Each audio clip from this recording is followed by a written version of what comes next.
Govinda Damodara Madhaveti, Govinda Damodara Madhaveti. Hey Krishna, hey Yadava, hey Saketi, Govinda Damodara Madhaveti, Govinda Damodara Madhaveti, Govinda Damodara Madhaveti. Hey Krishna, hey Yadava, hey Saketi, Govinda Damodara Madhaveti.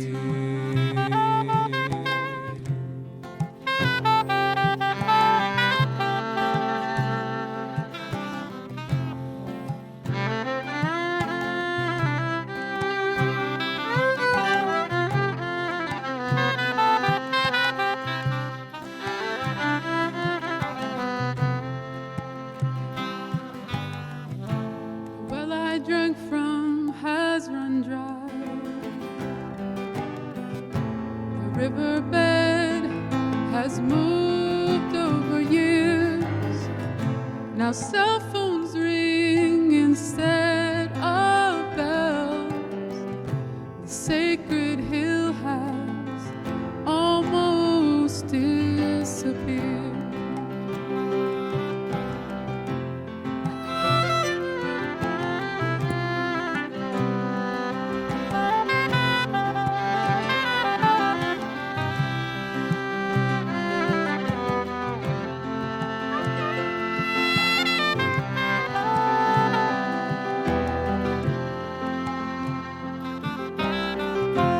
Prayers and ashes at the river's edge, drifting side by side.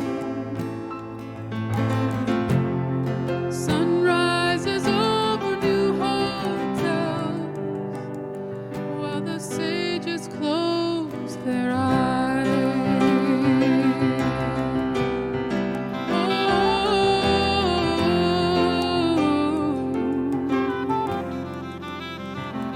My heart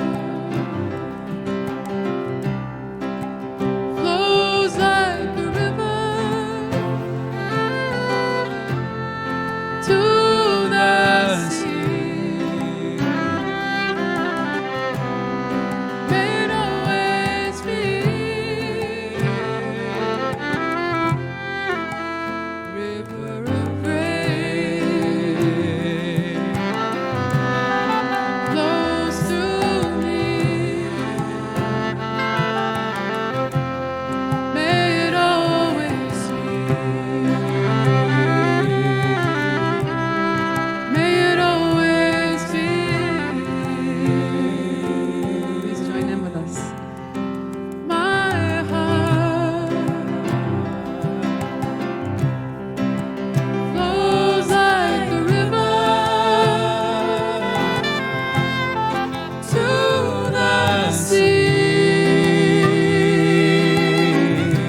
Thank you, thank you, thank you.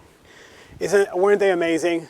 Genevieve and these magnificent spiritual artists from the Bhakti Center, thank you so very much. And they will be with us again later on in the program. And welcome to you all. Welcome to United Palace of Spiritual Arts. I'm Reverend Dr. Jose Miguel Roman, and I will be your host today in what we refer to as the Open Heart Conversations, where we come together as community once a month to explore the enduring spiritual and religious traditions of all humankind. And we come to explore those traditions with an open heart and an open mind. I'm particularly privileged today that I am joined by our spiritual director and chief executive officer, my spirit sister, Reverend Heather Shea. Thank you, Reverend. Thank you. It's always an honor and a pleasure, and thank you for being here, and thank you all for being here physically, and those of you who are online, and we know many of you are today, and this will go on, so you can also, this is recorded and sent out live stream, so you can share it with your friends. We are United Palace of Spiritual Arts, and for us, we are all artists. We are all creating our life's masterpiece. And so when you come here, we believe in the spirit, and we'll be talking about that. We'll also be talking about the artistic expression of our life, and we share it through spoken word as well as through music. Excellent. And today we will be exploring something called Bhakti Yoga, a magnificent and ancient path to awakening, if you will, to union with God that comes to us from India. And I've had many, many, many guests that I've had the privilege and the honor of interviewing. Today, I'm going to have a little bit of a hard time because I think this is the first time that I'm interviewing someone who, in the time I've gotten to know him, has taken possession of a very big part of my heart. And it is such an honor and a privilege to have you here in our home. This is now your home and the home of every single member of your community. Sweet, sweet, sweet teacher. With us is Radhanath Swami. Radhanath Swami is a monk in the Krishna Bhakti lineage and teacher of the devotional path of Bhakti Yoga. He is the author of The Journey Home, a memoir of his search for spiritual truth, and the New York Times bestseller, The Journey Within. While drawing his teachings from India's sacred texts, such as the Bhagavad Gita, Radhanath Swami aims to reveal the practical application of the sacred traditions while focusing on the shared essence which unites the enduring religious and spiritual paths. Born Richard Slavin on December 7th, 1950, in his teens he came to confront a deep sense of alienation from suburban Chicago life and the civil injustices of mid-20th century America. At the age of 19, while on a summer trip to Europe, his internal struggles culminated in a commitment to search for God wherever it might lead him. Meditating on the Isle of Crete, he felt a supernatural calling, and the next morning set off alone to find spiritual India. Their Journey Home, his book, which I've read and which I recommend to every single person here, documents his odyssey as a penniless hitchhiker through Greece, Turkey, Iran, Afghanistan, Pakistan, and finally India. Once in India, Radhanath Swami lived as a wandering ascetic, first among the forest-dwelling Himalayan yogis and later among a wide variety of gurus and spiritual practitioners throughout India and Nepal.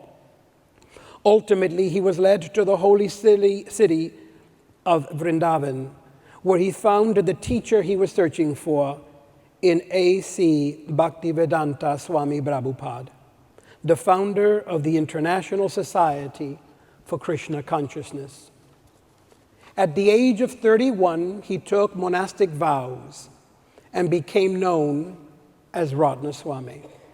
Today, Radhanath Swami travels regularly throughout India, Europe, and North America, sharing the teachings of Bhakti Yoga. He resides most of the year in Mumbai, and for the past 25 years, he has guided the community's development and has directed a number of acclaimed social action projects, including midday meals, which daily serves more than 260,000 plates of sanctified vegetarian food to the children of the slums of Mumbai. He has also worked to establish missionary hospitals and eye camps, eco-friendly farms, schools and ashrams, an orphanage, and a number of emergency relief programs throughout India. He is, in short, a human being who has lived his vows and realized his vision by serving others. Ladies and gentlemen, please help me welcome Radhanath Swami.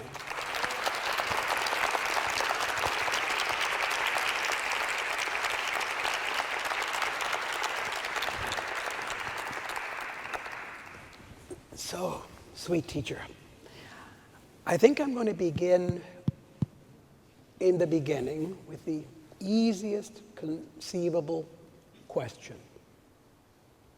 What is Bhakti Yoga? You've got a few minutes.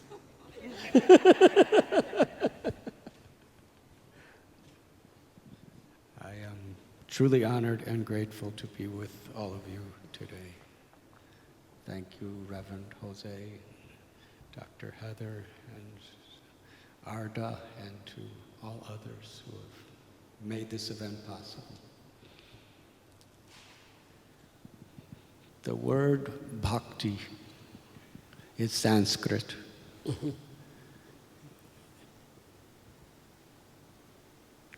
It means love of God. Bhakti is the love that is dormant within the heart of every living being.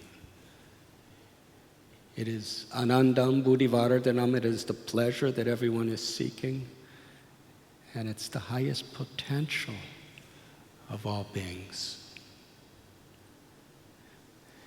Things can give some amount of satisfaction to the mind and senses, but they cannot reach the heart.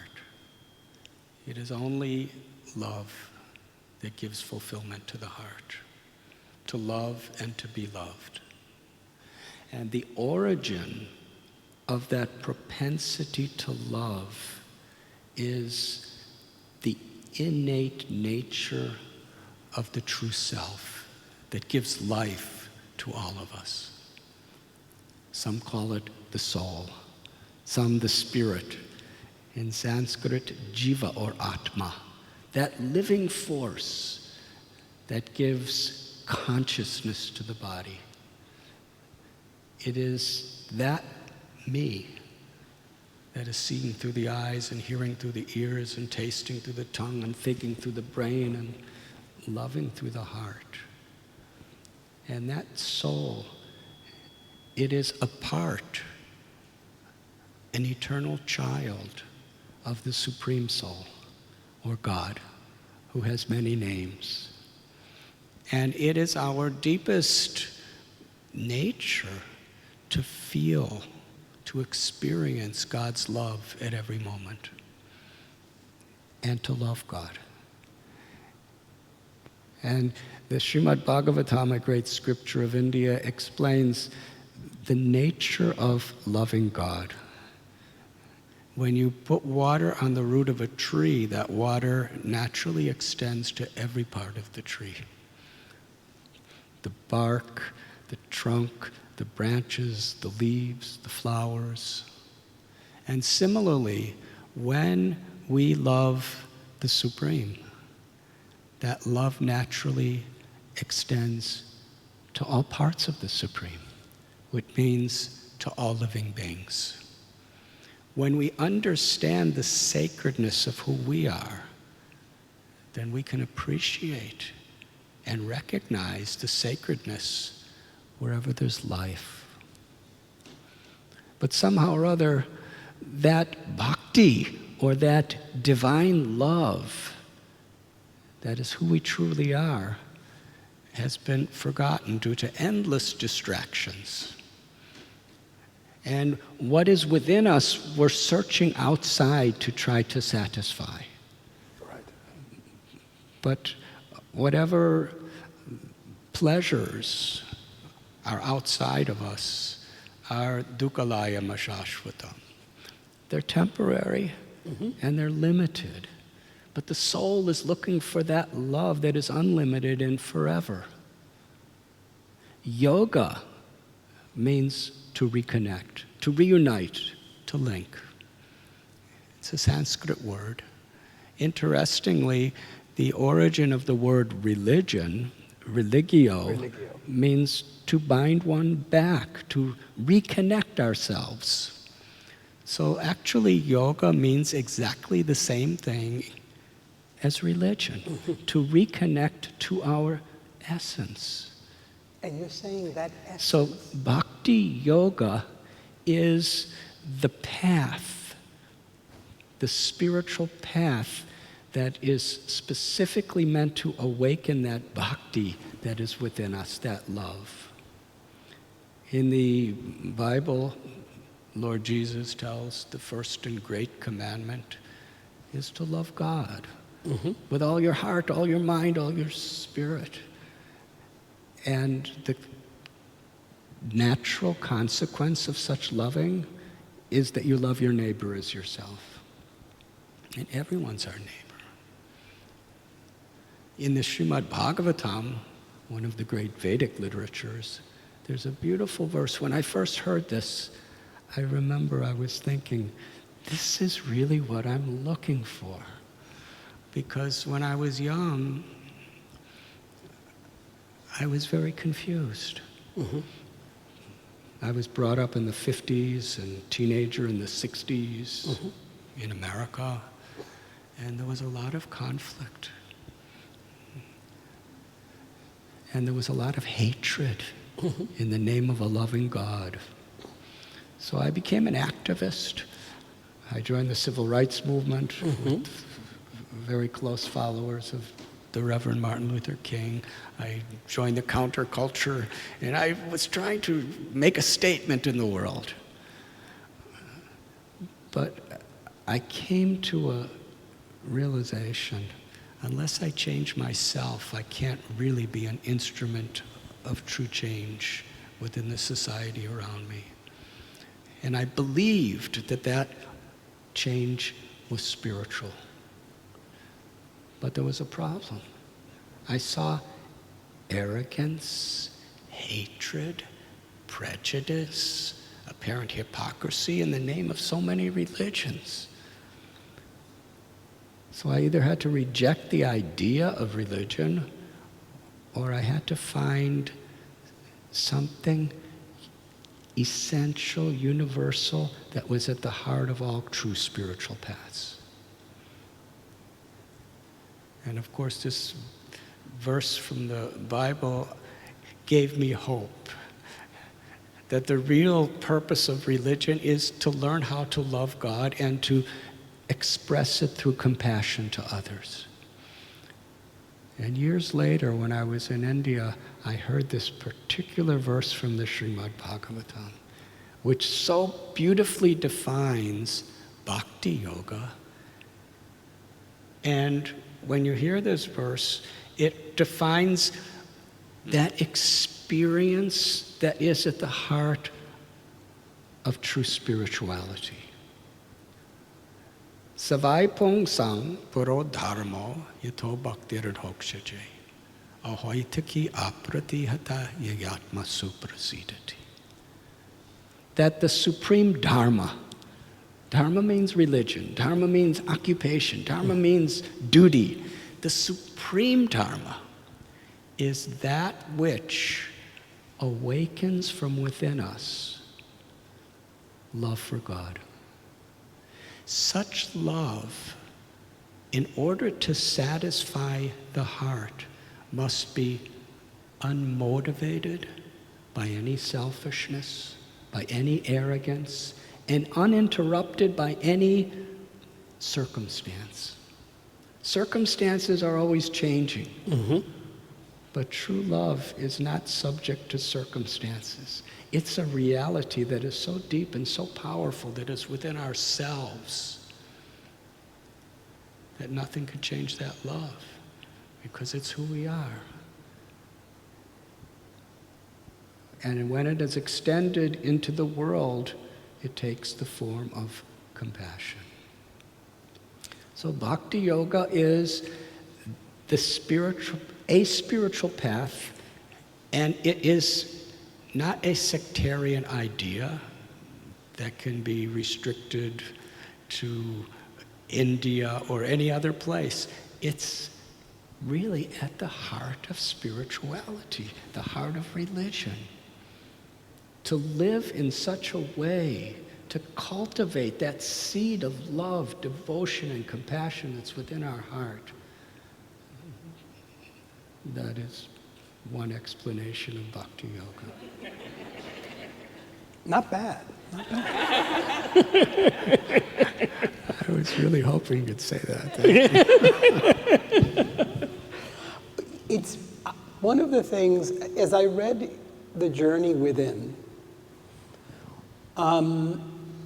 one of the things that kept drawing me deeper and deeper into the book was this sense, this belief, this vision that the true face of the human person is this never-ending capacity for selfless love.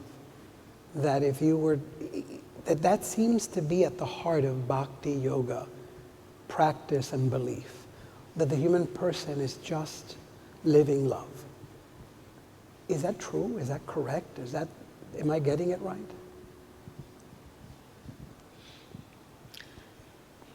That is the nature of the soul. That is the nature of the living force. That is our true identity. And why? Because mamaivam so jiva loke jiva bhuta sanatana manashashtanandriyani prakriti stani karashati. The Bhagavad Gita, Krishna tells every living being is part of the Supreme. And just as the sun emanates heat and light, every sun ray emanates the same heat and light because we're part of the sun. So similarly, because we're part of God, and God loves everyone.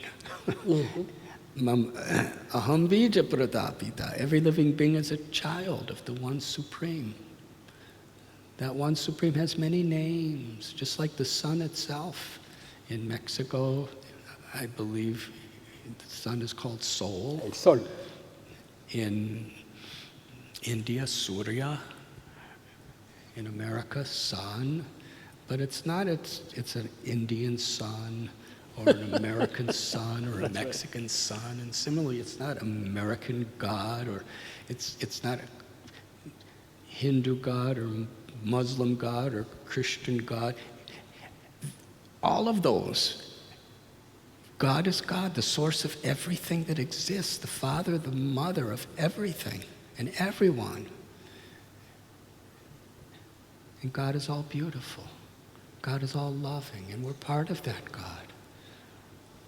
But somehow we're identifying ourselves as being male or female, or black or white, or red or yellow, or we're identifying ourselves as being from the East or the West, our nationalities. We're identifying ourselves as being a Christian or a Muslim or a Sikh or a Jain or a Parsi or a Hindu or a Buddhist or an agnostic or an atheist. We're identifying ourselves with so many designations. But in truth, the Spirit, the living force, is a part of God. And therefore we have an unlimited capacity to love. And the awakening of that love, I remember my guru, Srila Prabhupada, when he first came to New York. He came on a cargo ship, 38 days. He had no money. He didn't know anyone. He just wanted to share this message And somebody challenged him, why have you come to our country? We have our own religions and we have our own cultures. And he said, I have not come to convert. I've come to enlighten. I've come just to remind you what you forgot.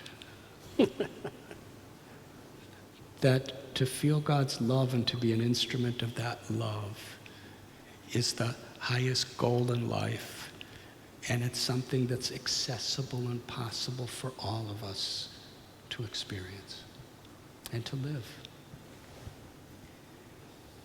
And you speak and write about the commonality of religions, of their different names, different ways of expressing the same thing. And you just spoke of God. Who is God?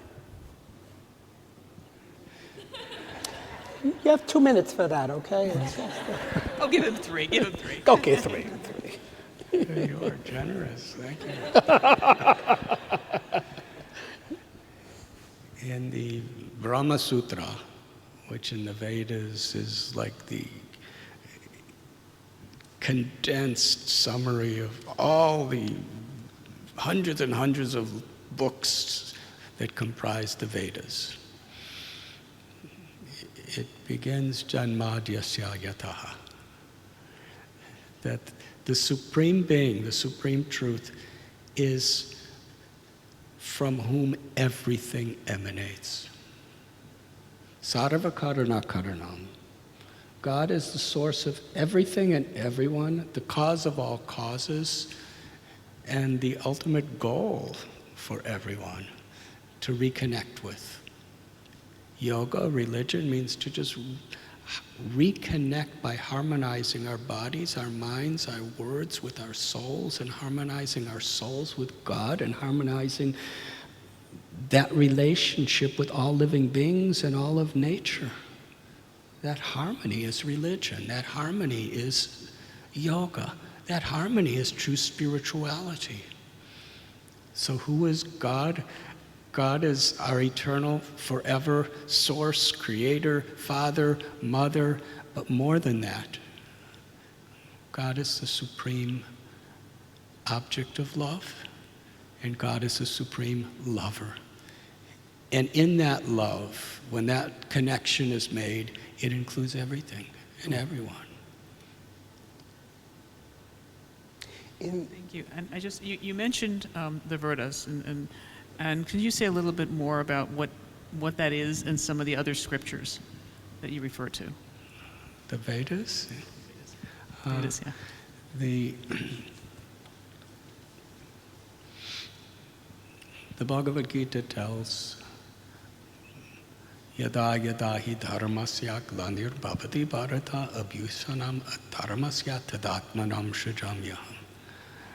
That the Supreme Being descends into this world again and again throughout the history of humanity for the same essential purpose: to remind us what we have forgotten, to teach the true, essential, universal principles of Dharma, how we can reconnect with the love, the happiness, the peace that's within us, and how to live in harmony with that peace.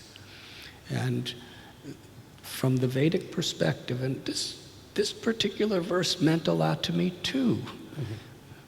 Because as I traveled through Europe and the Middle East and around India and so many parts of America, there seemed to be so many divisions in the name of religion. Indeed, absolutely. And there was so many people who really felt that they had the monopoly, and there was almost a fear that if anybody else could get what we have, then that jeopardizes what we have. But this verse of the Gita tells that the one Supreme descends into this world again and again with the same essential message of how to reconnect to our own spiritual potential. And all the various scriptures of the world, all the various incarnations and truly great spiritual founders of religion, they are all manifestation of God's love that's coming from the same source. So the Vedas are the literatures of India that are describing, in so many ways. The Vedas are a vast, like almost an ocean of literature. There are Vedas that describe family, domestic family values. There are Vedas that describe architecture, martial arts, cooking, astrology, philosophy, and of course, the path of true spirituality.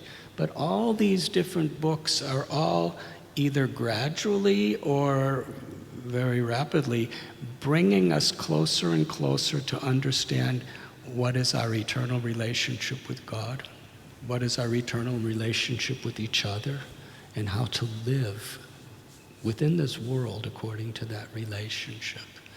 So that's what the Vedas, of all the Vedas, they're kind of summarized in a book called the Bhagavad Gita, which is accepted by all the different schools of Vedic thought as like the quintessential teaching of the Vedas in approximately 700 verses. So I think it would be appropriate to say that one of the major, if not the major, scripture that Bhakti yogis look to is in fact the Bhagavad Gita. Correct? Yes. There are many different literatures that describe in great detail how we can take this spiritual journey in our lives. The Srimad Bhagavatam, which is one of the 18 Puranas, is considered within our tradition to be the crest jewel of all the Vedas, because it takes where the Bhagavad Gita kind of concludes, it begins there and describes wonderful, wonderful histories of avatars and saints who lived these pure teachings of Bhagavad Gita. In Western theology, there's a sense, not always fully understood, that the Abrahamic traditions are all fundamentally alluding to the same God, the one God. That the God of the Jews is the God of the Christians, is the God of the Muslims. Is God, the God, if you will, that you seek to connect to, the same God? A person recently who I was discussing this conversation with, I said, I'm going to have the privilege of sitting with Radhanath Swami. This person, this is going to sound funny, but it's not, it really wasn't, literally said, please ask him why they call God Harry. and you know something, this was a fairly educated person. In fact, to be honest, she's an assistant professor at a university where I work. And she wanted to know why you call God Harry. And I went through this whole conversation trying to explain. But I realized that there was this sense in this individual, those folks worship a different God. How would you respond to this individual who's most probably watching us right now online and who sincerely wants to know, is that the same God that I worship as someone who's part of the Abrahamic tradition? Yes, same. Okay, next question. And the next question is, Same God. and who is Rama? We got Harry and Right? Rama. Right. Right. And it's fascinating. People really, they'll hear Hare Krishna, Krishna Krishna, Hare Hare, Hare Rama, Rama Rama, Hare Hare. And they think that this is something very, very esoteric that doesn't necessarily speak to anything they can relate to. That's not necessarily the case if they understood the meaning of each of these words. So,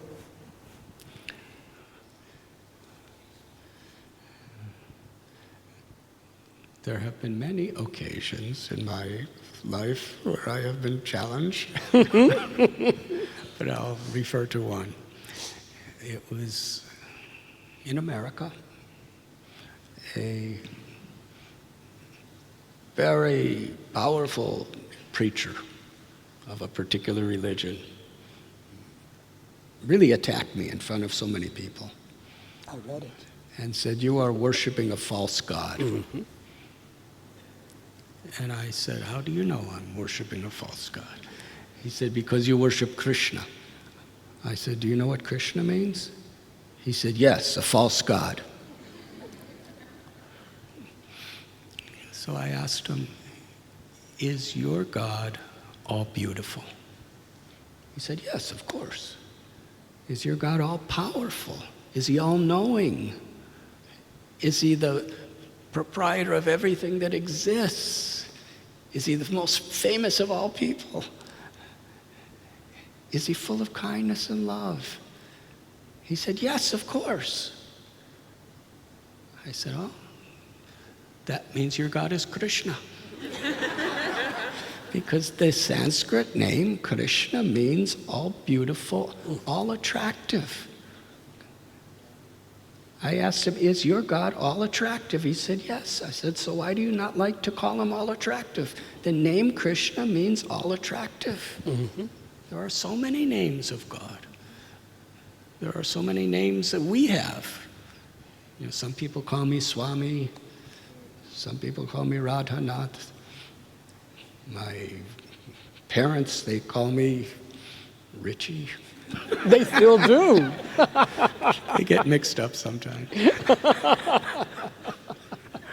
And some people who don't like me call me so many names. But I'm the same person. Right. You know, you're Reverend Jose to us, but you know, when you go home, I doubt if they call you Reverend. No, my sister calls me Holy Moly, so it's really... So God has many names, and we should. It's important we understand. Well, what does this mean? This is the Sanskrit language. These scriptures were written thousands and thousands of years ago, and it's describing that Nam Namakari Bahuda Nija Sarvashaktis, that the one supreme truth has many, many names, but that one supreme truth is present in all of these names when they are chanted sincerely. We can make a connection. Krishna means all attractive, supremely beautiful, supremely loving, supremely lovable. That's a beautiful name of God. And Hari, it's not Harry, it's Hari. Hari. Hari means two things. Okay. Hari means one who steals away from us all inauspicious things, all sufferings, all miseries, and all fears by attracting us to our own divine nature.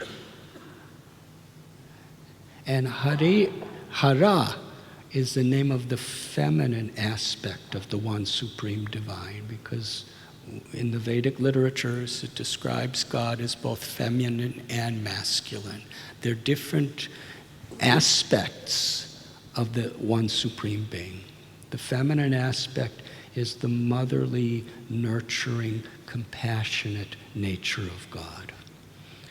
And when we call out to find shelter in Hara, or the feminine divine, we chant Hare.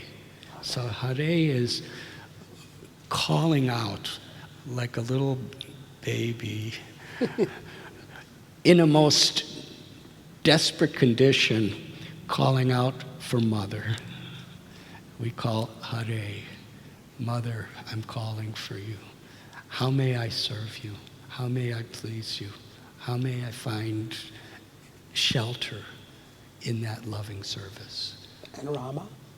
Rama means pleasure. It means the supreme reservoir or source of the highest pleasure.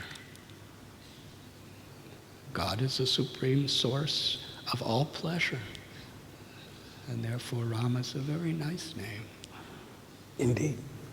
So it's the one and the same God. One and the same God. But And that one and same God can appear in many different ways according to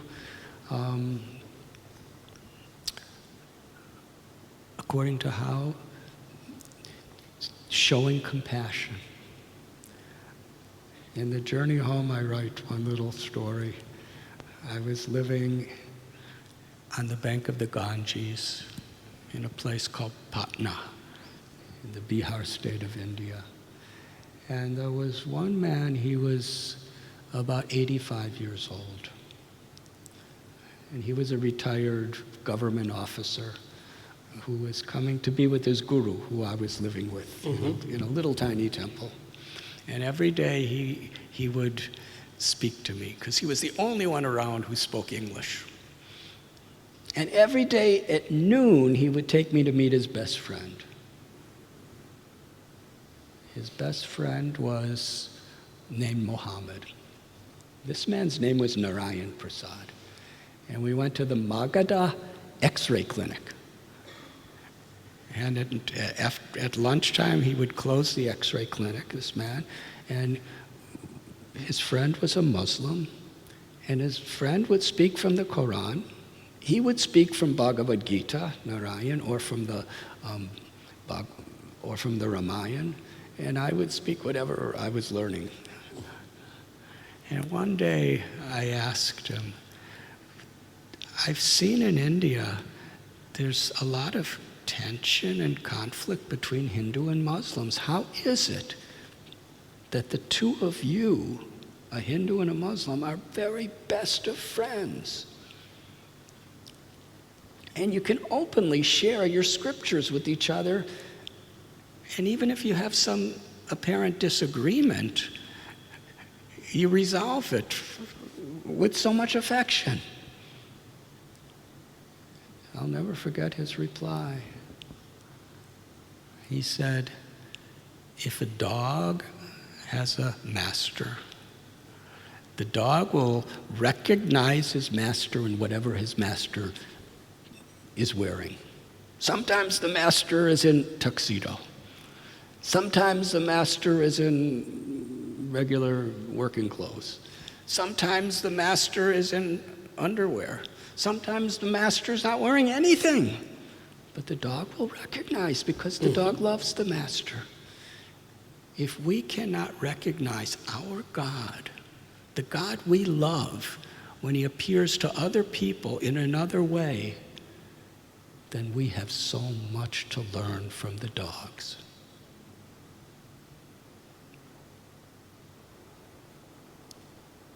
When we truly love God, I believe, and I have learned from so many saints and scriptures, when we truly love God, we can recognize and appreciate how God is appearing to other people in different ways, with different traditions and different languages and different forms throughout human history, teaching us that same love, that same compassion.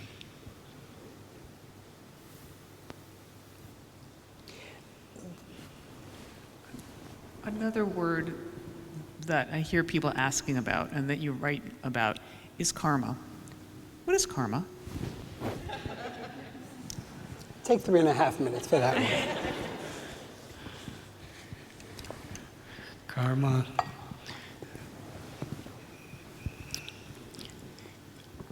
in one instance, it means action. And then there's another instance, the law of karma. Karma yoga means connecting with God by performing our actions according to our nature in a dutiful way, in harmony with spiritual principles of ethics, morality, and devotion. That's karma yoga. The law of karma is a universal law, like the law of gravity. What goes up must come down. Whether you believe it or not, it's going to happen. In the Bible, it is said, as ye sow, so shall ye reap. That's a law of nature. Or as they say in the streets of New York, what goes around comes around. So the law of karma teaches the spirit that we as human beings are responsible for whatever we do and whatever we speak. We're especially responsible by how we treat others, how we treat other human beings, how we treat other beings of other species, and how we treat the environment. We have a responsibility. And according to each and every word and act, there will be a corresponding reaction that comes in our own life. And karma is both individual and collective. Which takes us back to this idea, in Bhakti Yoga, you are cultivating love. You cultivate as much love as you can in yourself, in the world, and so therefore your life becomes, if you will, this massive garden of love. And yet that's not the way we live our lives. Not here in New York, and frankly, not here in the world. It seems, in spite of the overwhelming, powerful draw that we have to love and be loved, we hand ourselves over to something very different. And I know this is something, Heather, that you've been particularly interested in, that inner struggle. And I'll leave you to speak to it and ask the question, but I think it's important. What goes around comes around. A lot of what I hear, especially now with the news and everything else going on, is this fear. There's a lot of fear. And more growing fear, and more of it's being fed by the media and things that are going on with climate change and the environment. And what's even more frightening, if I look at it as karma and I'm creating this for myself, is even more frightening. So chat a little bit about fear and how Bhakti Yoga addresses fear and works with fear.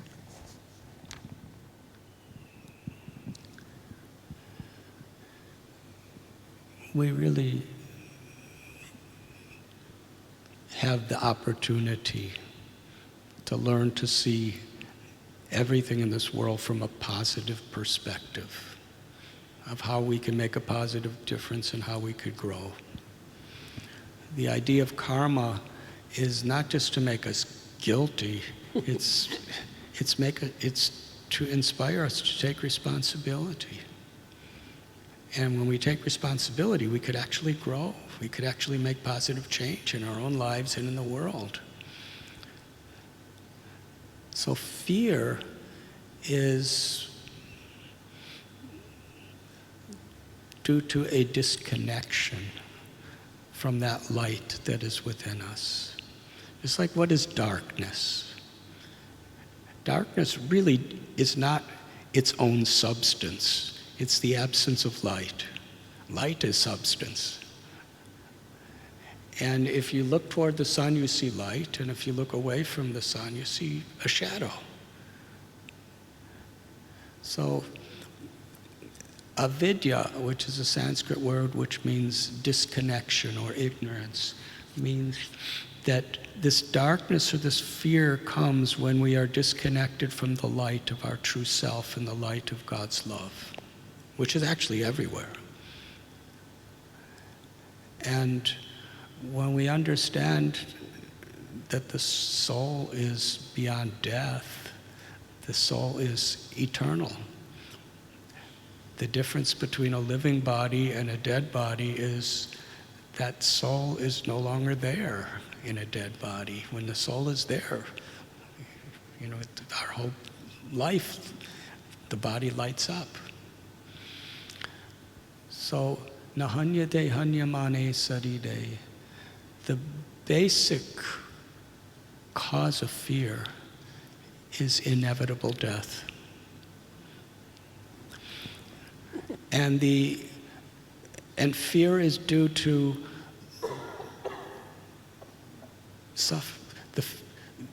the apprehension of suffering.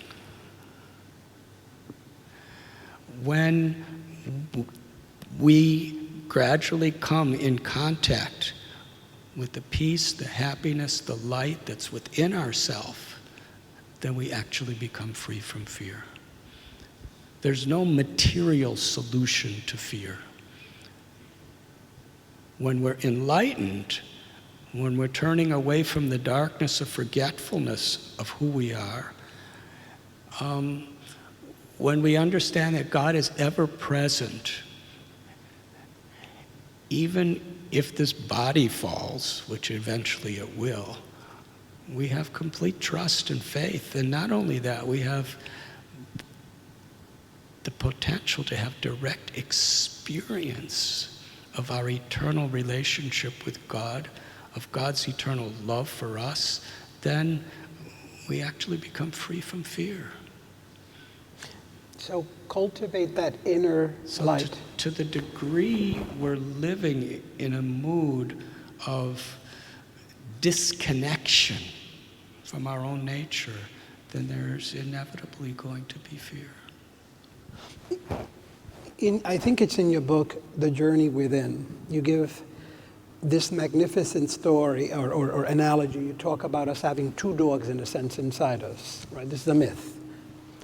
One dog is this beautiful, loving, gentle soul, and the other is this monstrous, hungry animal.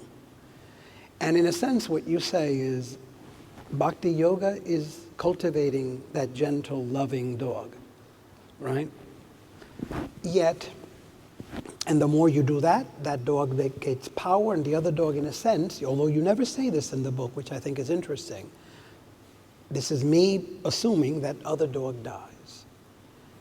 Carl Jung would say that's not what happens.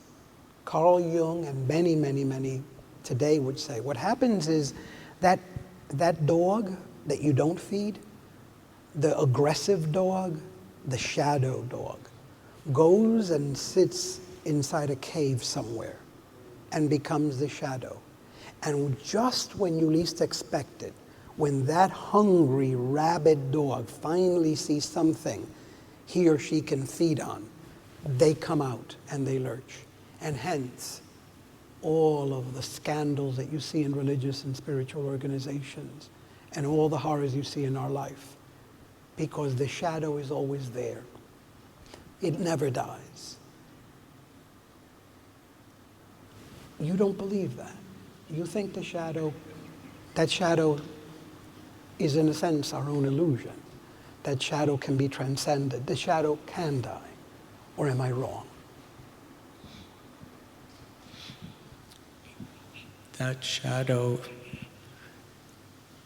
is a product of ahankar, or the false ego. The real ego is I'm an eternal loving servant of the Supreme Person. That's the real ego. And the false ego is I'm the enjoyer, I'm the controller, and I'm the proprietor. And there are so many different ways of experiencing life in between those two. So it is true, until we actually reach that highly enlightened state, we are vulnerable for that bad dog to come back and redirect us, confuse us with greed, anger, arrogance, envy, selfishness. These are the qualities of that darkness. So that is a reason why it's so important when we're on a spiritual path to always remember what our goal is, because there will be endless distractions, both from within ourselves and all around us. And sometimes I'm in a car and there's a GPS. When you type in the address you're trying to reach, like if you type in the United Palace on Broadway in New York City, then it will, I know this is what happened when I came here today. In 500 yards, turn right, yes? At the end of this block, turn right. In 50 feet, turn right. Turn right. and then you keep going. Yes, because you're distracted, or because somebody is blocking the way to turn right. And then you hear the voice say, recalibrating.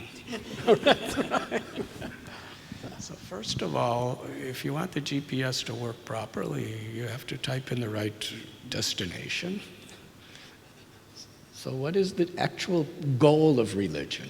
The goal of religion is not to become wealthy or powerful. It's to become, the goal of religion is transformation. The meek shall inherit the earth, not the arrogant. To transform arrogance into humility, greed into generosity,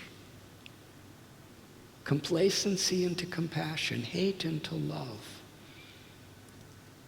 turbulence of the mind to peace of mind. This is the purpose of religion. This is the goal.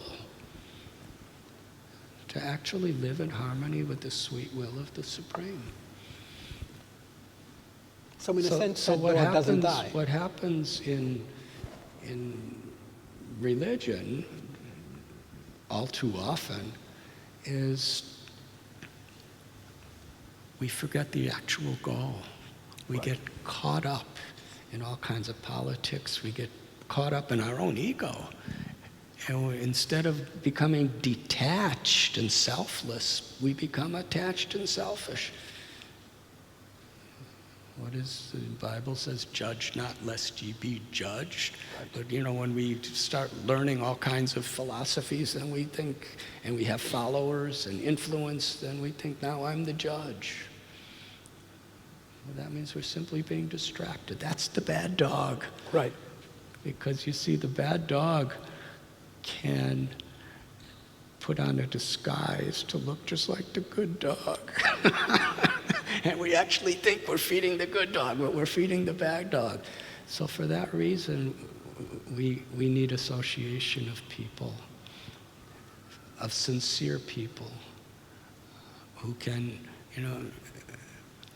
help us to remain focused, to keep our GPS. And whenever we make a mistake or we're distracted, we recalibrate and go forward. So yes, that bad dog remains.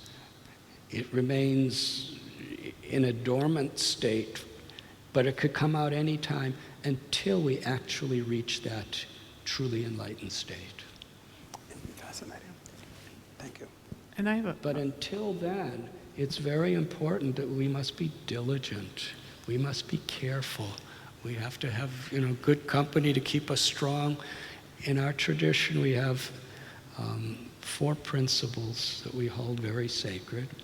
One is satsang.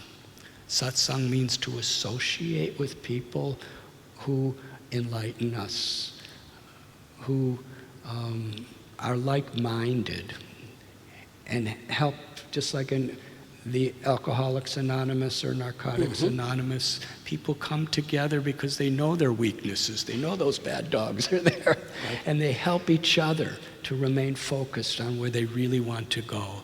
So spirituality is really, it's necessary to associate with saintly people or people who are striving to be saintly, to keep us in the right direction. And the second is sadhana. That when we have faith that there is a higher purpose, then we put some quality time aside every day to cultivate our own internal spirituality. Just like in order to be strong in our work or in our domestic duties, we have to sleep and we have to eat.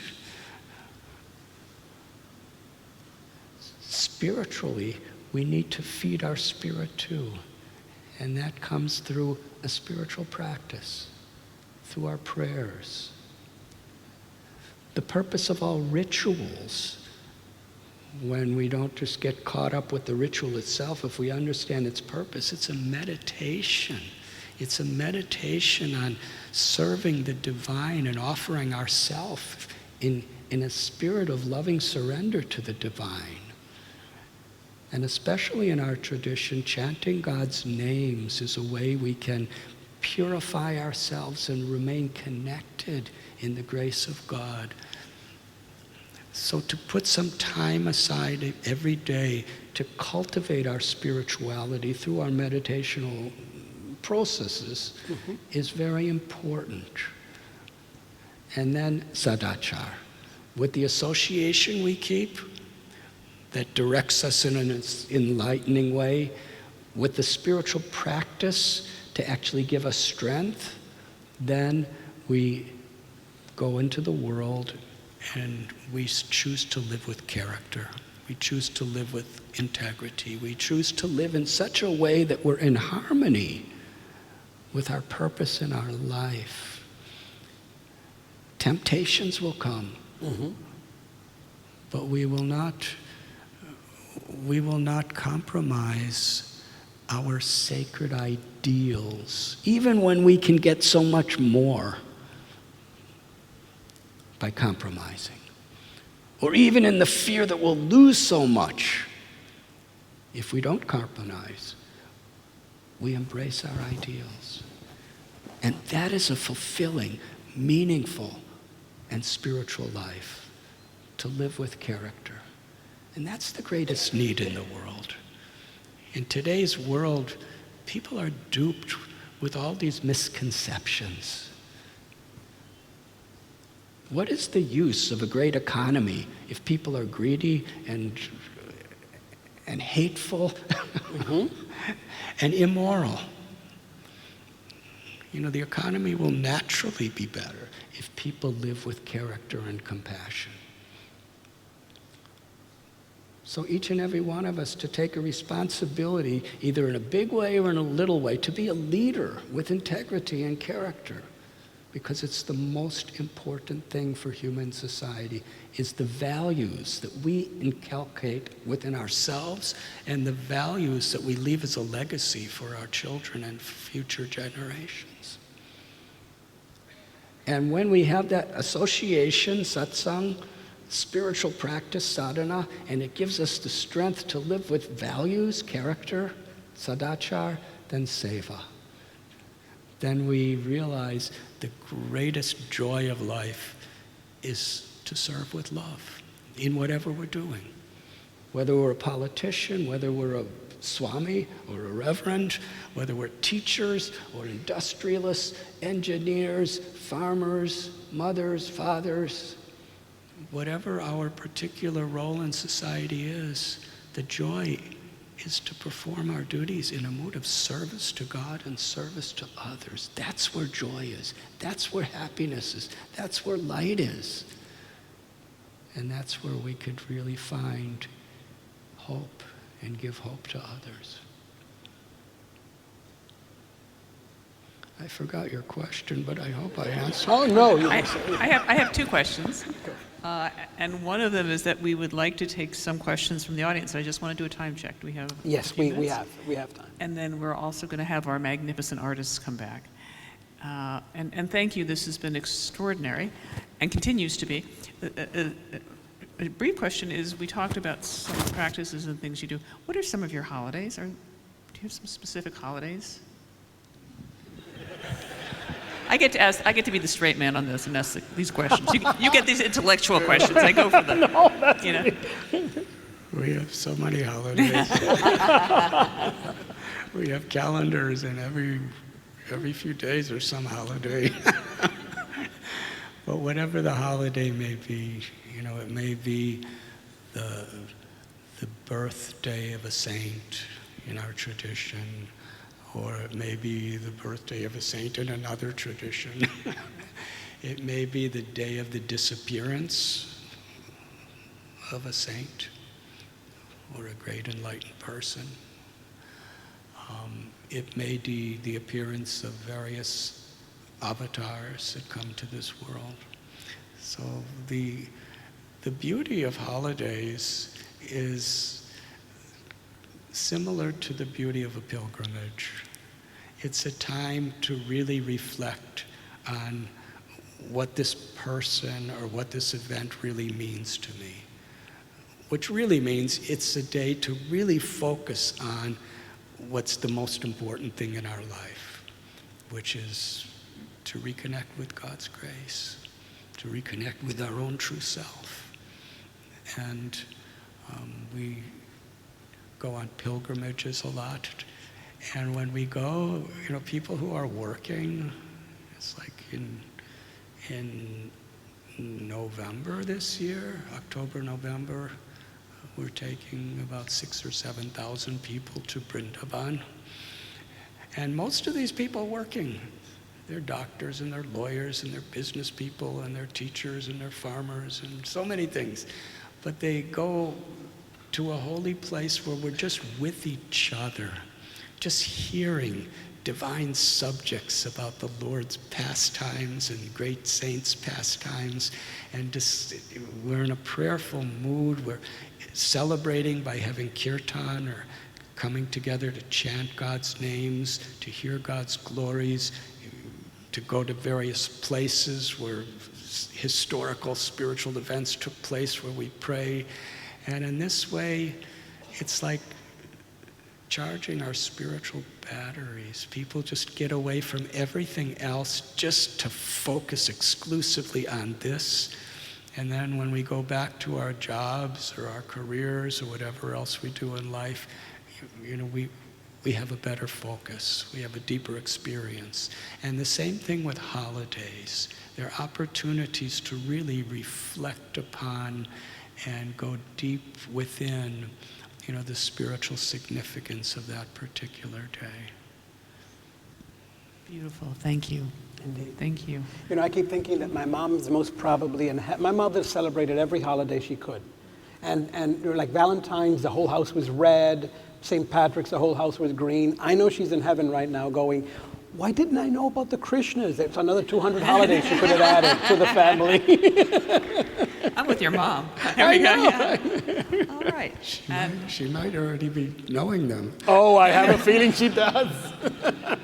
And if someone has a question, if they don't mind coming down just into the aisle, we can probably have time for, what about Absolutely, 2 or 3 we do. or a few? Do you have any question? Anybody with a question, raise your hand. Question? Would you mind coming over just so we can, Reverend Todd will be here with a microphone. Thank you. So, thank you very much, first Say of your all. name if possible. Say again? Say your name if possible. My name's Dan. Thank you, Dan. So as I was sitting here listening, I always feel like I have a good sense of love, the feeling of love, the feeling of community, connection. But when it comes to the discipline part of the spiritual path, and I've been in 12-step programs for quite a while, and whenever it comes to the conversation of discipline, and like in the 12-step programs, we talk about character defects, envy, greed, all these things. And I guess you could also refer to it as the shadow that we talked about. I have a hard time, and I'm wondering if you can explain. It's almost, it feels like a critical look at oneself. And I have a hard time balancing the love and gentleness with the critical, it seems like critical part of, looking at and the discipline. If you could explain a little bit more about the discipline of the spiritual path. Sometimes when I'm even sitting in meetings, I have to get up and leave. It feels like I'm being squeezed. And also I think of the, talk about transformation, but, from, what's it called again? Like from metal to gold. What is that? Alchemy. Yes, alchemy. It's almost like I feel like it's almost like a burning off of that part of ourselves.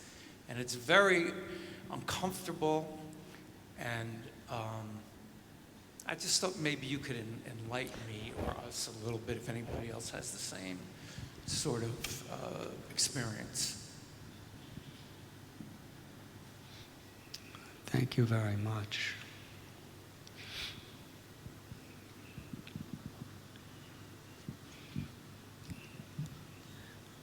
Balance is important. When we do not have a mature balance, then we could become very distressed or depressed or fanatical.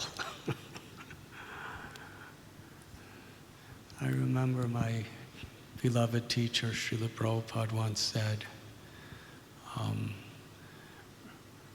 religion, the devotional side, religion without philosophy could become either sentimentalism or fanaticism. And philosophy without religion could become just theoretical mental speculation. So the harmony between the discipline and the devotional understanding of the goal of the discipline is very important.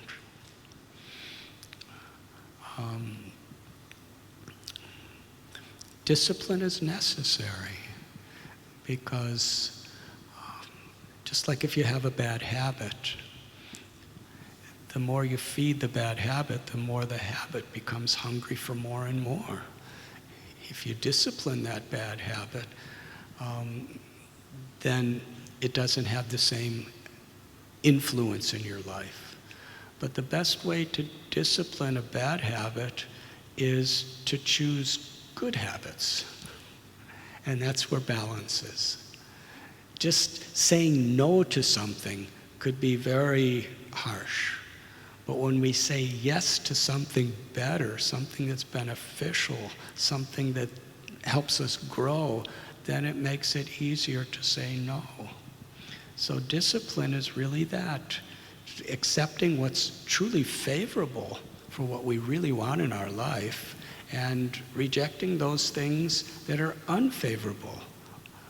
Either rejecting or making less and less. One time, one of my dear brothers, when he first came to this path of bhakti, he was smoking 2 packs of cigarettes every day. And our teacher came into his room once and he saw there was cigarettes. And he said, "What can I do? I'm addicted to these cigarettes. It's very hard to just give them up." And our teacher said, "Just smoke 1 less every day and fill yourself with positive activities. And gradually you'll be free from them." And within a couple of weeks he was free from them and he never smoked another cigarette for the rest of his life. And that happened 52 years ago. So discipline is not meant to torture us, or it's meant to actually restore us. And that balance is important.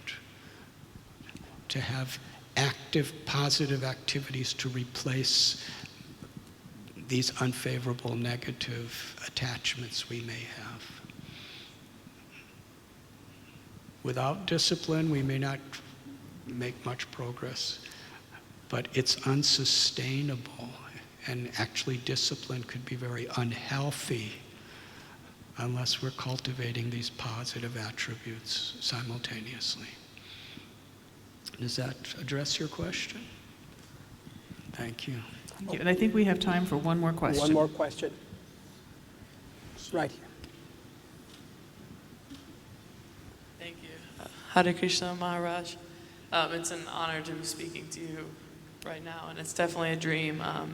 The journey home completely changed my life, so thank you so much. And thank you to your friend who convinced you to write it. I just wanted to know if, if we could just sort of get inside your mind for 1 second. When you're chanting or meditating or contemplating on the Absolute Truth and the Supreme Lord, if there's like a phrase that runs through your mind often, or maybe a pastime, or just a thought to help us. Hare Krishna.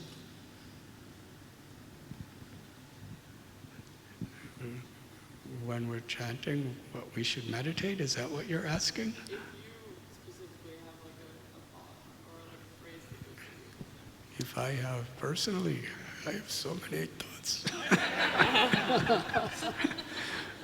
But what I like to focus on in whatever spiritual activity of meditation, chanting that I do is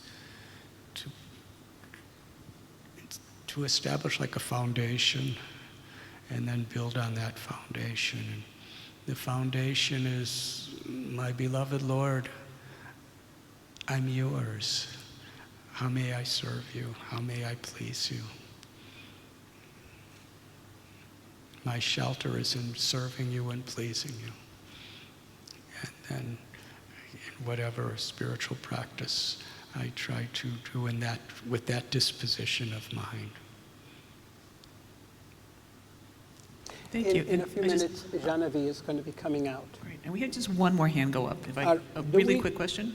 We have maybe one more. It has to Okay, be a rather very quick brief. question. I saw a hand go up, and you just look so excited.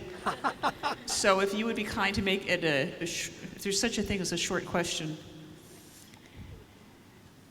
and we'll give him, 2, 3, no, and then we'll send it back. But thank you. You were- Yeah, I just have a question about Hare Krishnas. I've noticed, I was born in an Indian family, and I've noticed as I've grown up that the Hare Krishnas came to the West in the 1970s, in the 1960s, and they attracted a lot of Westerners, and as well as Indians. But now we're in the second generation, and my father met the founder of the Hare Krishnas in the 1970s in England. And over many years, I've been part of them. But what I've noticed is, we have like a whole second generation of children who've grown up as Hare Krishnas, who are not Indian. So what I'm noticing that these children now, that I believe that they got really confused and they cannot understand what Hare Krishna is. First of all, it's meant to be Vaishnavism, which is cult from Lord Chaitanya, which is based in India. So what I've noticed, I've had a lot of problem with children of Hare Krishnas who are confused about the children of the first generation. Like they're very confused about what is Hare Krishna. They're not Indian. See, I'm Indian, so I'm born up in England. I can relate with the Indians, but and I feel that the Hare Krishnas now should be the Indians should take charge of it. I just feel that. So may I ask you, just from a time stamp, what is the specific question you'd like to ask? The question is, obviously we talk about the soul. So the Hare Krishnas say that everyone is a soul, and we're not Krishna. We're not the body. But in reality, I see that people are confused. First of all, they may come from Christian backgrounds. Their parents are Christian. Their parents are Jewish. They have Jewish aunts, uncles. They eat meat. So I feel that the movement of Hare Krishna may be failing if they don't address this issue with their children. Okay. In the West, we have youth hostels and things like that. Okay, thank you very much. So the question is, how can we address this next generation so everyone can be happy together? Yes, it's very important that Bhakti is presented in a way that's relevant to the people in the times that we're living. In Sanskrit, there's Kala Desha Patra. That means according to the time and the place and the people. The core values, the core purpose of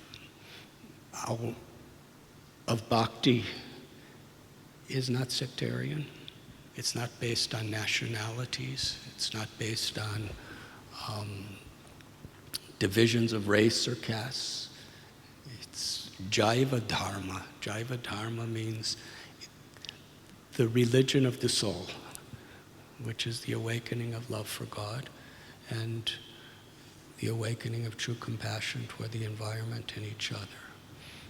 And that spirit to be in a language and in a way that can actually help transform people of all generations is very, very important.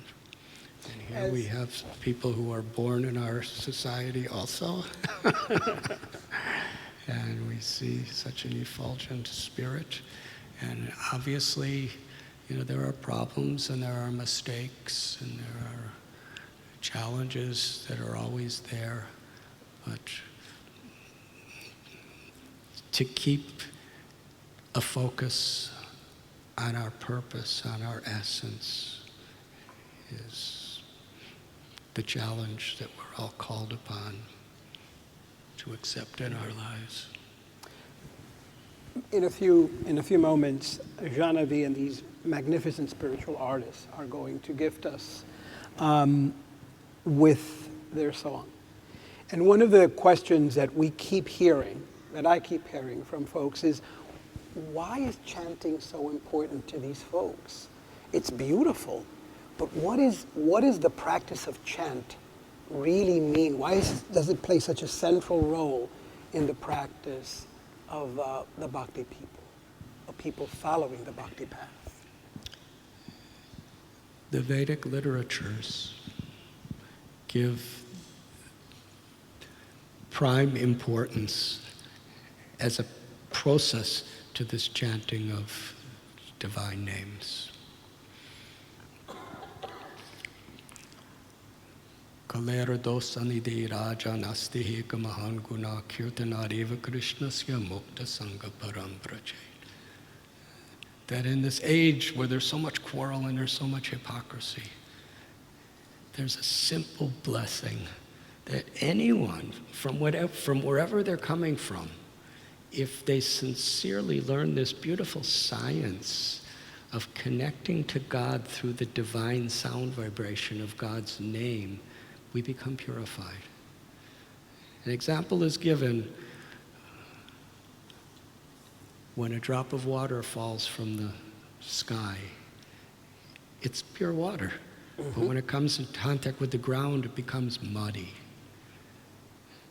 When you filter the water, you bring the water back to its original pure state.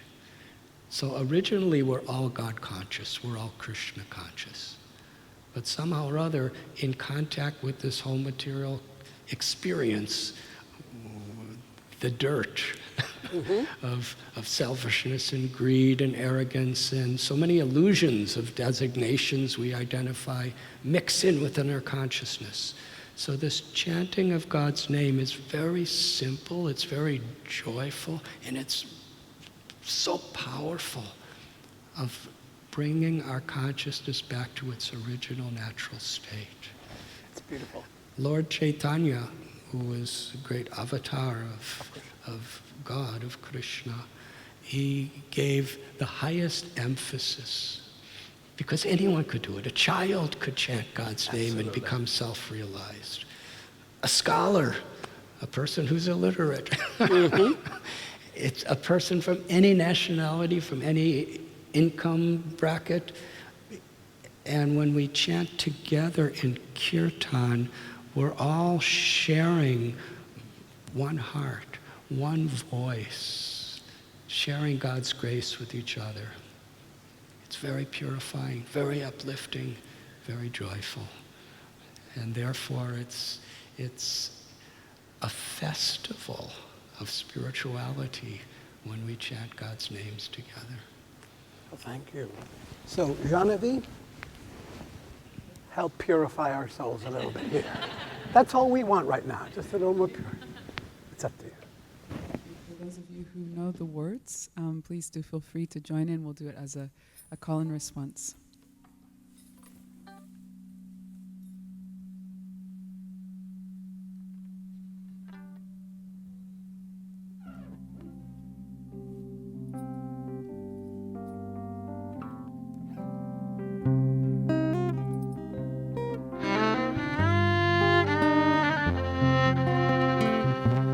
Vande Krishna Nanda Kumara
Jaya Deva Hare.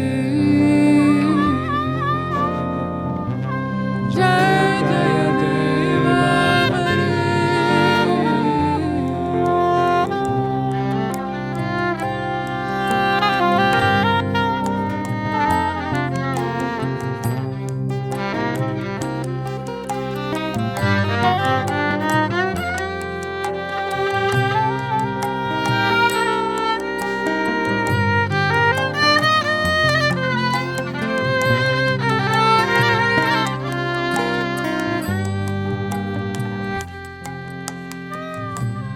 Vande Krishna Nanda Kumara.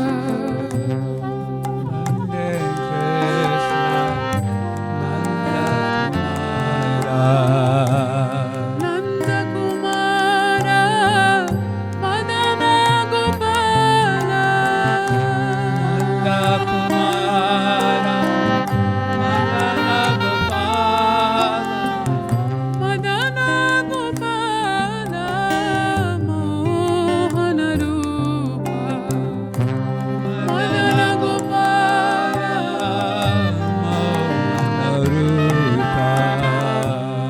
Jaya Jaya Deva Hare. Jaya Jaya Deva Hare. Jaya Jaya Deva Hare. Jaya Jaya Deva Hare. Hare Krishna, Hare Krishna, Krishna Krishna, Hare Hare, Hare Rama, Hare Rama, Rama Rama, Hare Hare, Hare Krishna,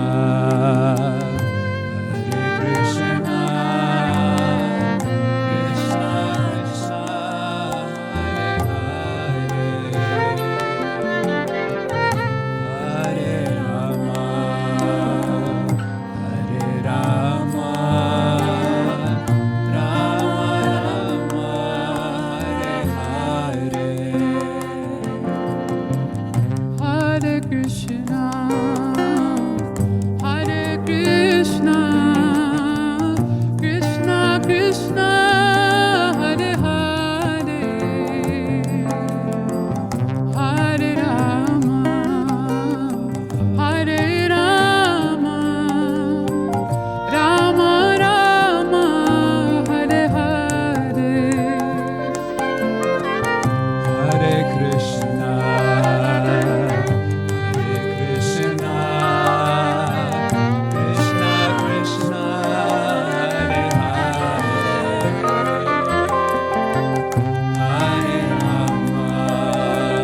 So we really have to thank Genevieve and these magnificent spiritual artists from the Bhakti Center one more time.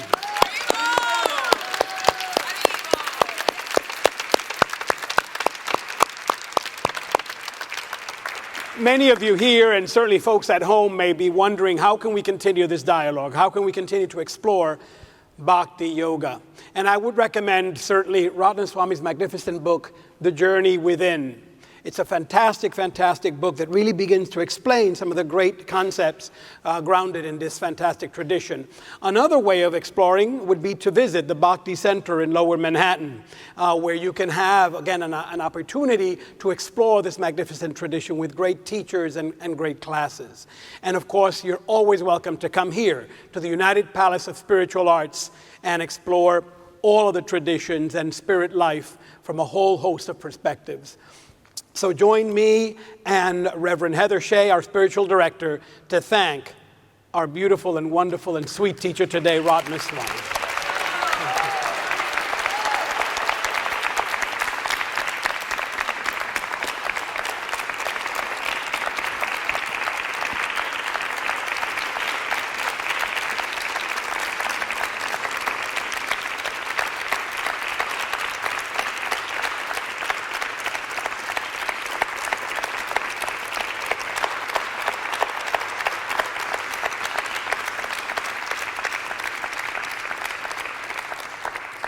And feel free certainly to join us on June 3rd, where we will have the next Open Heart Conversations dedicated specifically to queer spirituality, the spiritual richness that's found in the LGBTQ community.